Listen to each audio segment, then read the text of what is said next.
கிறிஸ்துவின் நாமத்தினால வாழ்த்துக்கிறேன். நம்முடைய கர்த்தராகிய இயேசு கிறிஸ்து உயிர்த்தெழுந்த நாளை நாம் கடந்த நாளில் எல்லோரும் வீட்டில் அனுசரிச்சிருப்பீங்க. அப்போ அவர் உயிர்த்தெழுதன் காரணம் என்னன்னா, நம்ம நித்திய ராஜ்யத்தில் அவரோடு கூட பிரவேசிக்கும்படியாக, ஜீவனை கொடுக்கும்படியாக, நமக்கு ஒரு நித்திய ஜீவனை கொடுக்கும்படியாக தான் அவர் மறுபடியும் உயிர்த்தெழுந்தார். பரலோகத்தில் நமக்காக வெயிட் பண்ணிகிட்டு இருக்கிறாரு. நம்மளும் அந்த இடத்துல போய் சேரணும். கொஞ்ச நாட்களில் லூக்கா 24ஆம் அதிகாரம் 5வது வசனம் அதில் அழகாக 5 மாறும். அதில் அழகாக சொல்லப்பட்டிருக்கிறது, உயிரோடு இருக்கிறவர் நீங்கள் மரித்தவர்கள் இடத்தில் தேடுகிறது என்ன. அவர் அடுத்த வசனம்னு சொல்லியிருக்குன்னா, அவர் இங்கே இல்லை, அவர் உயிர் தெழுந்தார். இப்போ தேவன் உயிர் தெழுகிற தேவன், ஜீவனை கொடுக்குற தேவன்.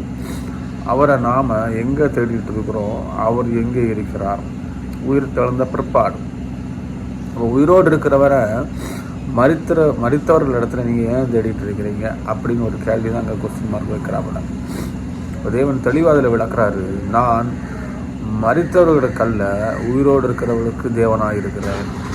அப்போ இந்த மரித்த அனுபவம் உள்ளவர்கள் சொல்கிற நேரம், பாவத்தில் சிக்கி தவித்து கொண்டிருக்கிறவர்கள், நித்திய ஜீவனுக்குள்ளாடி பிரவேசிக்க முடியாமல் இருக்கிறவர்கள் எல்லாம் மரித்த அனுபவத்தில் இருக்கிற ஜனங்கள். அவங்களுக்குள்ளாடி இருக்க கேரக்டர்லாம் நம்ம இயேசு கிறிஸ்துவ என்ன பண்ண முடியாது, பார்க்க முடியாது.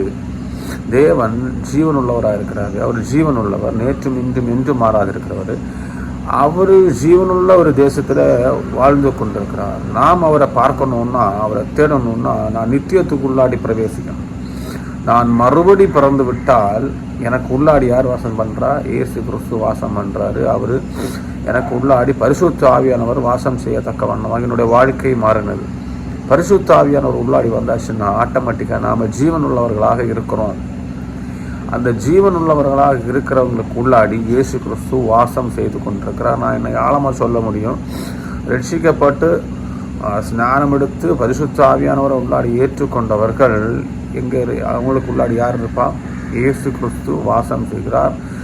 மரித்தவ உயிரோடு எழுந்து எங்கே வாசம் செய்கிறான்னு பார்த்தீங்கன்னா, நம்ம இருதயத்துக்குள்ளாடி வாசம் செய்து கொண்டிருக்கிறார். அதை நம்ம முதல்ல புரிந்து கொள்ள வேண்டும். நம்ம அநேக ஆட்கள் என்ன பண்ணுறாங்கன்னா, இயேசு கிறிஸ்துவை தேடி அங்கேயும் இங்கேயும் ஓடிட்டு இருக்கிறாங்க.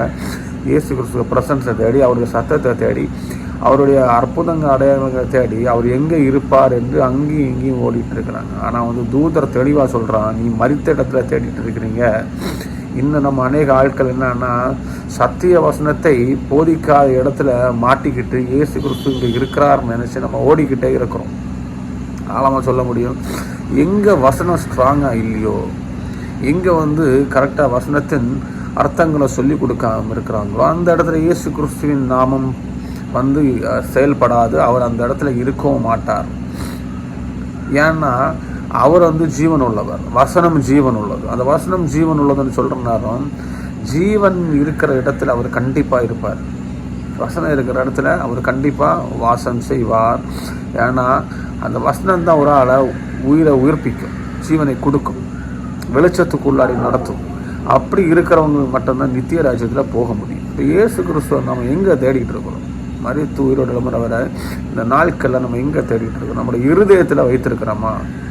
அவர் என்ன சொல்கிறாருன்னா, ஜீவன் உள்ளவங்களுக்கு உள்ளாடி நான் இருக்கிறேன்.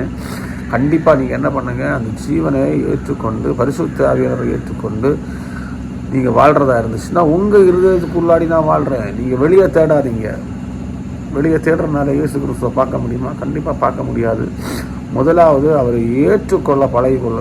ஏற்றுக்கொள்றதுன்னா வசனத்தை உண்மையாக விசுவாசிக்கிறது தான் ஏற்றுக்கொள்வது. அவர் மரித்தவர் இடத்துல இல்லை, அவர் மரிக்கல. அவர் எனக்காக வேண்டி அடிக்கப்பட்ட ஆட்டுக்குட்டியானவராக இருக்கிறாரு. எனக்காக வேண்டிய ஜீவனை கொடுத்தாரு. எனக்காக வேண்டி மறுபடியுமாக அவர் என்ன பண்ணார்? உயிர் தெழுந்து எனக்காக வேண்டி வெயிட் பண்ணிகிட்டு இருக்கிறாருன்னு விசுவாசம் தான். இதற்கு மரித்தார், பாவத்துக்கு வேண்டி மரித்தார். நம்ம செய்த பாவத்துக்கு வேண்டி மரித்து அடக்கம் பண்ணப்பட்ட உயிரோடு எழும்புறார் ஒரு விசுவாசம் நமக்கு உள்ளாடி வந்துச்சுன்னா, ஆட்டோமேட்டிக்காக இயேசு கிறிஸ்து நம்மளோட இடைப்பட தொடங்கிடுவார். பரிசுத்த ஆவியானவர் நமக்குள்ளாடி கொடுத்துருவார். அவரை நம்ம இருதயத்துக்குள்ளே ஏற்று எடுத்துக்குவோம். அப்படி இருக்கிற நேரம் ஆழமாக சொல்ல முடியும், அவர் எங்கே இருக்கிறாரு? எனக்கு இருதயத்துக்குள்ளே இருக்கிறார். நம்ம இந்த நாட்களில் கண்டிப்பாக தெரிஞ்சிருக்க வேண்டிய விஷயம், அவர் இருதயத்துக்குள்ளாக இருக்கிறாருன்னு சொன்னால் பரிசுத்த ஆவியானவர் வசனத்தின்படியாக நம்மளை நடத்தி கொண்டிருக்கிறார் என்று அர்த்தம். பரிசுத்த ஆவியானவர் ரொம்ப முக்கியம். அது நிறைய பேருக்கு அதை பற்றி அவேர்னஸ் இல்லாமல் இருக்கலாம். ஆனால் பரிசுத்த ஆவியானவர் ரொம்ப முக்கியம். நம்மளை நித்தியத்துக்கு கொண்டு போகிறதுக்கு மெயினாக நிற்கிறது பரிசுத்த ஆவியானவர். நம்மளை ஆறுதல் செய்து, தேர்தல் செய்து, தவறுகள் செய்யும் பொழுதும் அதை செய்ய போகும் பொழுதும் நம்மளை தட்டி நேரே கொண்டு வர்றது பரிசுத்த ஆவியானவர். ஏன்னா தேற்றவாளனே உங்களுக்கு அனுப்புகிறேன்னு சொன்னால், நம்ம கம்ஃபர்ட்டாக நம்ம சூழ்நிலைகள், நம்ம இந்த உலகத்தில் இருக்கும்போது சூழ்நிலைகள் பலதும் மாறும். நாம் பயந்திருக்கலாம், சோர்ந்திருக்கலாம், அல்லன்னா தவறுதல் செய்து ஒழித்திருக்கலாம். ஆனால் பரிசுத்த தேர்தல் நம்ம கொடுத்து வசனத்தின்படியாக மறுபடியும் நம்ம உள்ளாடி நடத்துகிறவர். அந்த நாட்களில் நம்ம ரொம்ப கவனமாக இருக்கணும். நாம் இயேசு கிறிஸ்துவை மரித்தவராக வைத்திருக்கிறோமா, ஜீவன் உள்ளவராக வைத்திருக்கிறோமா?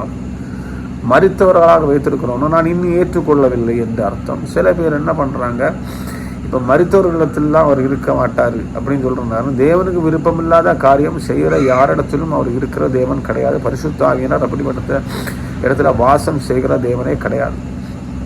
இப்போ அந்த இடத்துல போய் நின்று இயேசு கிறிஸ்துவை குறித்து நாம் என்ன அங்கே தேடலான்னு பார்த்தா கண்டிப்பாக கிடையாது.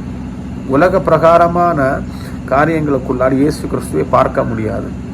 நான் இன்னும் ஓப்பனாக சொல்லுவேன், அநேக நாட்கள் இந்த உலகத்து ரீதியாக நம்ம சில காரியங்கள் தேவனுக்கென்று செய்கிறோன்னு சொல்லிட்டு இருக்கிறோம். தேவன் அதில் வாசம் பண்ணுவார், அவருக்கு இது பிடிக்கும், இப்படி பண்ணால் அவருக்கு பிடிக்கும், அப்படி பண்ணால் பிடிக்கும். அவர் அதுக்கெல்லாம் மசிகிற ஆளே கிடையாது. ஓப்பனாக சொல்கிறேன், தேவன் ஜீவனுள்ளவர்கள் உள்ளாடி வாசம் செய்கிற தேவனாக இருக்கிறார். நீங்கள் ரசிக்கப்படுறதா இருந்தால் இந்த நாட்களில் மேலான காரியங்களை தேவன் மூலியம் உங்கள் வாழ்க்கையில் பார்க்க முடியும்.